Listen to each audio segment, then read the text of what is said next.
Bueno, en este video vamos a resolver el ejercicio número 41 de la sección 14.3 del libro Cálculo de varias variables del autor Stuart, séptima edición, y vamos a calcular la derivada parcial de esta función logarítmica y la vamos a evaluar en el punto 3,4.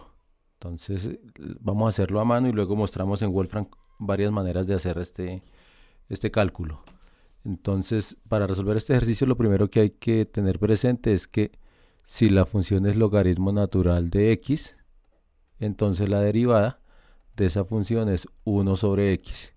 Y vía regla de la cadena, si uno tiene, por ejemplo, f de x igual al logaritmo natural de aquí cualquier expresión, entonces la derivada va a ser 1 sobre esa expresión de acá multiplicada por la derivada interna. Por ejemplo, f de x igual a logaritmo natural de 1 más 2 veces x al cuadrado. Entonces aquí la derivada sería f' de x igual a 1 sobre esa misma cantidad, o sea, esa misma expresión que es 1 más 2 veces x cuadrado, y multiplicamos por la derivada interna, o sea, la derivada de 1 más 2x cuadrado, que en este caso es 4, 2 por 2, 4, x. Y entonces ahí ya quedó lista la derivada. Esto que está aquí es el análogo a esto, a todo esto, y esta derivada interna es esto que está aquí. Entonces, ya con eso, uno podría pensar en la función que le están pidiendo, la derivada de x, la derivada respecto a x de la función que depende de x y de y. Entonces, esto de aquí sería, aquí debajo pongo esto igual, x más la raíz cuadrada de x cuadrado más y cuadrado, y multiplico aquí arriba por la derivada interna. Entonces la derivada de x es 1 más la derivada de, tenemos que derivar x cuadrado más y cuadrado, todo esto a la 1 medio. Esto es lo mismo que x cuadrado más y cuadrado a la 1 medio. Y entonces derivando, la derivada de esta expresión sería 1 medio, multiplico por x cuadrado más y cuadrado a la menos 1 medio, y por la derivada interna, como estoy derivando respecto a x, la derivada es 2x, porque la derivada del y cuadrado es 0. Este 2 se cancela con este 2, y simplificando quedaría que este x queda arriba, como está menos 1 medio lo bajo a la 1 medio, o sea que quedaría x cuadrado más y cuadrado todo a la 1 medio, es decir así. Esa sería la derivada de la segunda parte de ahí. Entonces sería x cuadrado más y cuadrado.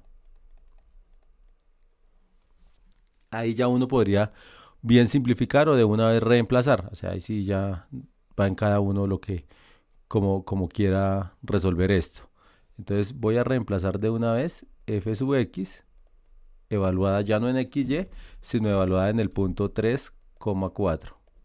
Entonces esto va a quedar 1 más 3 sobre 3 al cuadrado, que es 9, 4 al cuadrado es 16, 9 más 16, 25, raíz de 25 es 5, entonces 1 más 3 quintos, aquí quedaría 3 más 5. Y simplificando esto daría 1 más 3 quintos, es lo mismo que 5 quintos más 3 quintos, dividido 8.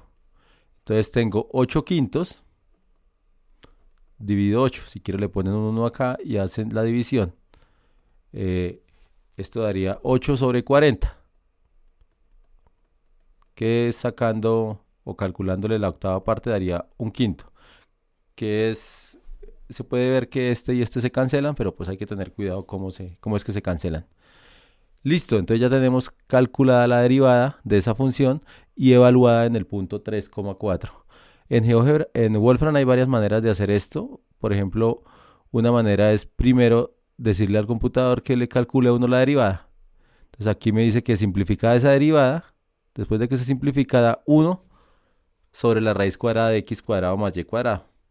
Y después uno le puede pedir en otra instrucción que esa cantidad que nos dio la derivada, o sea que esta de acá que es la derivada, la evalúe cuando en el punto 3,4. O sea, cuando x vale 3 y cuando y vale 4. Y el resultado es un quinto, que fue lo que nos dio ahí. O si no, uno podría hacerlo de con un solo cálculo, con una sola instrucción, y pedirle al computador que calcule la derivada respecto a x de toda esta función, y que la evalúe en el punto 3,4. Entonces el computador interpreta todo esto y al final muestra que el resultado es un quinto. Entonces esas son varias maneras que uno tiene de hacerlo. Entonces voy a parar ahí.